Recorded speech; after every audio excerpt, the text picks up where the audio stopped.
Piercy. So Johnny, would you please come up?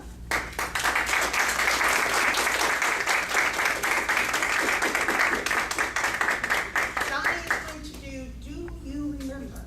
Thank you.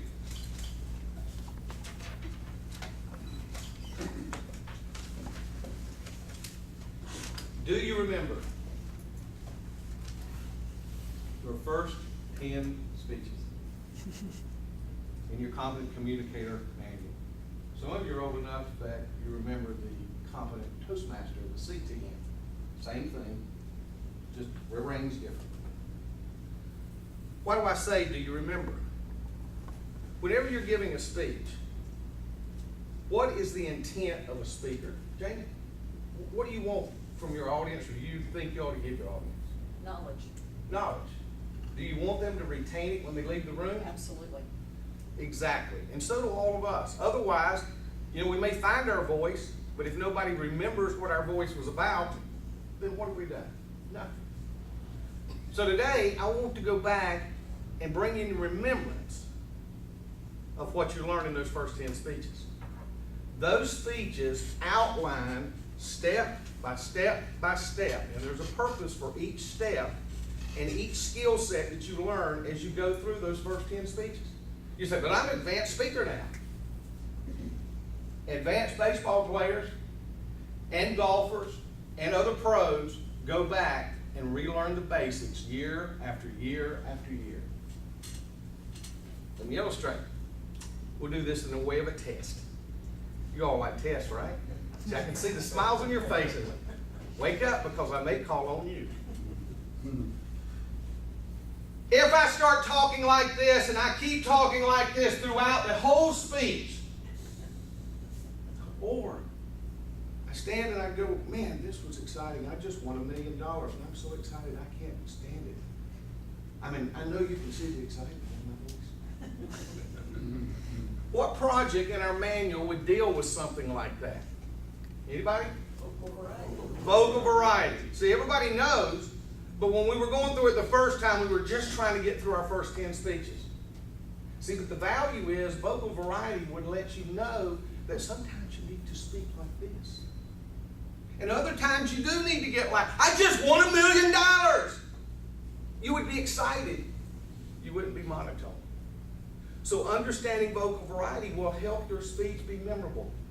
So if somebody's listening, they'll say, wow, they talked about winning $1 million and how I could do it. Wouldn't that be great? And then the classic, I'm excited to be here and thank you for allowing me to come and be with you today, or I really believe in eye contact. I'm glad to see everybody here today. Or, man, no, I'm not nervous at all. What was I going to say next? What project do we deal with those types of things? Your body speaks. We commonly refer to those as what? Gestures. Gestures, nonverbal communication.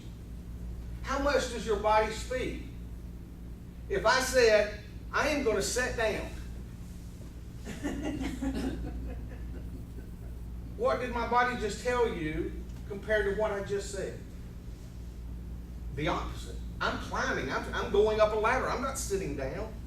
So we need to be careful that our nonverbal communication skill and what we do, instead of pacing, we need eye contact. Look, make contact. 3-4 seconds. And then move to the next person and speak to that individual. When I'm looking at Jamie, I don't look over here and go, Jamie, could you tell us? You look at the individual, you draw them in, they become part of your speech. You get them engaged. Nonverbals can help you in that matter. So you need to remember that. And then, this year, as LGM, I have had the great fortune of going around all over and presenting demo meetings. Have you been in a demo meeting? Now, in the demo meeting, one of the things that you do is you say, when you get your kit, you're going to get 2 manuals in that kit. One is a Competent Communicator manual, the other one is your Competent Leader manual. It's two different paths, so you're gonna go through. But what am I doing with these two manuals? You're getting used to visual aids. How do you use them appropriately? If anybody's, is it Cotton Top? Is that his name? What's the comedian? Top. Or Carrot Top. I always call him Cotton Top, but he's redheaded. He's red cotton. But anyway, what does he do in his act?